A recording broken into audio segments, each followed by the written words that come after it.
अस्सलामुअलैकुम दोस्तों शाह अब्दुल लतीफ़ भिटाई रहमतुल्लाह अलैह सिंध जी तारीख़ में एक अहिड़ो अज़ीम नालो आहे जेको रूहानियत मुहबत ऐं इंसानियत जी रोशनी वांगुरु सदियनि खां माण्हुनि जे दिलनि में ज़िंदा आहे। संदसि शाइरी सिर्फ़ लफ़्ज़नि जो मजमूओ न आहे पर हिकु अहिड़ो पैगाम आहे जेको इंसान खे सचाई सब्र ऐं मुहबत जी राह ॾेखारे थो। दोस्तों सन 1699 ईस्वीअ में सिंध जे ख़ूबसूरत शहर हाला जे वेझो हिकु ॻोठ में हिकु ॿारु पैदा थियो। उहो ॿारु अॻिते हली दुनिया में शाह अब्दुल लतीफ़ भिटाई जे नाले सां मशहूरु थियो।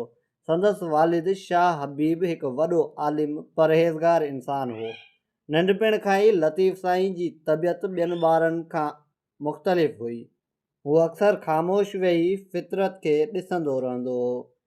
नंढपिण में ई हुन क़ुरान शरीफ़ हदीस ऐं ॿियनि इस्लामी इल्मनि जी तालीम हासिल कई, पर संदसि दिलि सिर्फ़ु किताबी इल्म सां मुतमइन न थींदी हुई।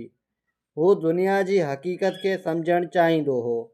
उन लाइ हू झंगलनि रेगिस्ताननि ऐं ॻोठनि में सफ़र कंदो रहंदो हो। हिकु ॾींहुं नौजवान लतीफ़ साईं पंहिंजनि साथियुनि सां गॾु सिंध जे मुख़्तलिफ़ इलाइक़नि जो सफ़र शुरू कयो।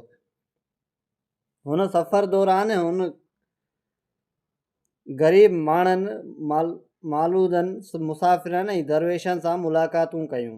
उन्हनि माण्हुनि जूं ज़िंदगियूं ऐं उन्हनि जा ॾुख सुख ॾिसी लतीफ़ साईं जे दिलि वधीक नरम थी वई।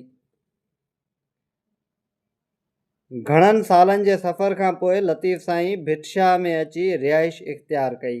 हीअ जॻह अॻिते हली संदसि नाले सां मशहूरु थी वई।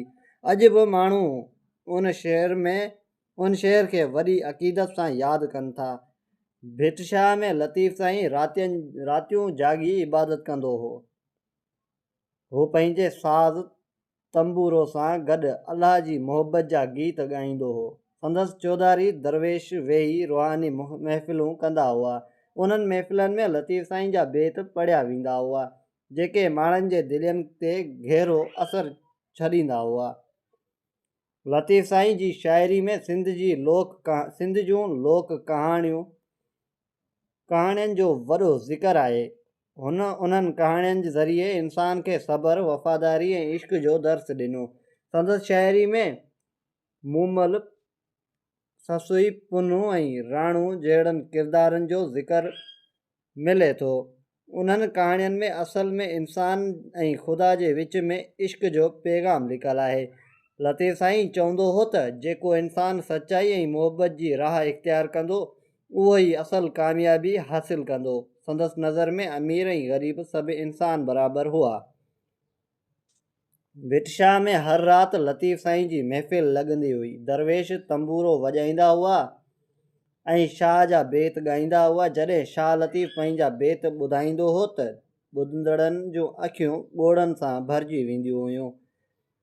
जेके सच जी राह ते हलनि था उन्हनि खे ॾुखियाऊं ज़रूरु ईंदियूं आहिनि पर आख़िरकार सच जी फ़तेह थींदी आहे।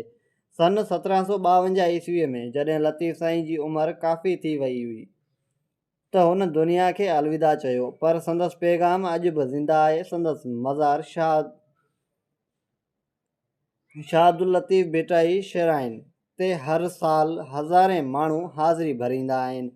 हर साल हिते उर्स ऑफ शाह अब्दुल लतीफ़ भिटाई वॾी अक़ीदत सां मल्हायो वेंदो आहे। उन मौक़े ते सिंध जी हर कुंड मां माण्हू अची लतीफ़ साईं जे बेतनि खे ॿुधंदा आहिनि।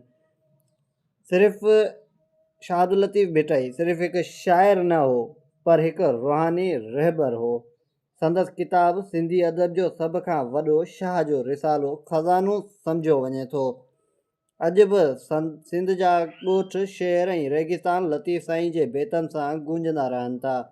मालूद जॾहिं पंहिंजे माल सां सफ़र कंदा आहिनि त शाह जा बेत ॻाईंदा आहिनि। शागिर्द स्कूलनि में संदसि शाइरी पढ़ंदा आहिनि ऐं दरवेश मज़ारनि ते संदसि पैगाम खे ज़िंदा रखंदा आहिनि। शाह अब्दुल लतीफ़ भिटाई जी ज़िंदगी असांखे सेखारे थी त सचाई, सब्र, मुहबत ऐं इंसानियत ई असल दौलत आहे। जेको इंसान ॿियनि सां मुहबत करे थो उहो अल्लाह जे वेझो थींदो आहे। लतीफ़ साईं जो पैगाम सदियनि खां सिंध जे माण्हुनि जे दिलनि में ज़िंदा आहे ऐं ईंदड़ सदियुनि ताईं बि ज़िंदा ई रहंदो। संदसि शाइरी रोशनी जो उहो ॾीओ आहे जेको इंसानियत खे हमेशह सचाई ऐं मुहबत जी राह ॾेखारे थो। दोस्तों, ही हुई असांजी अॼु जी कहाणी। उमेद कयूं था त कहाणी तव्हांखे पसंदि आई हूंदी। जेकर कहाणी पसंदि आई हुजे त वीडियो खे लाइक कयो ऐं वधि खां वधि पंहिंजे दोस्तनि सां शेयर कयो। मिलंदासीं हिकु नई वीडियो सां गॾु। तेसीं ताईं रखो पंहिंजो ख़्यालु। अल्लाह हाफ़िज़।